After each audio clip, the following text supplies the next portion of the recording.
نبی کریم صلی اللہ علیہ وسلم نے فرمایا جب دجال جو اس دنیا کا سب سے بڑا فتنہ نمودار ہوگا تو وہ روئے زمین پر چکر لگائے گا، لوگ بہت بڑی تعداد اس کے پیچھے لگ جائے گی اور وہ اپنا ایمان اور اپنا اسلام کھو بیٹھیں گے اور کفر کا ارتکاب کر لیں گے۔ لیکن 4 مقامات ایسے ہیں کہ جہاں دجال کا داخلہ بند ہوگا وہاں دجال نہیں جا سکے گا۔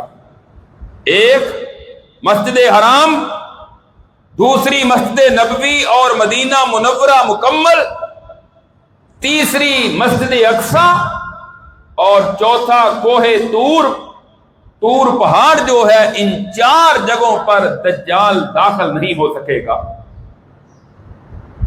بہرحال بہت زیادہ فضیلت اس مسجد کی اور اس سرزمین کی، یعنی ارض مقدس فلسطین کی حدیث میں ہمیں ملتی ہے، اور یہی شام اور فلسطین کی سرزمین ہے جہاں میدان محشر قائم ہوگا۔ لوگوں کو دوبارہ زندہ کر کے وہاں جمع کیا جائے گا اور ان کا حساب ہوگا۔ اور آپ نے ویسے بھی اسی شام کی سرزمین کے بارے میں فرمایا کہ اگر تمہارے لیے ممکن ہو تو وہاں رہو، کہ شام کی سرزمین کی فضیلت دیگر مقامات سے زیادہ ہے۔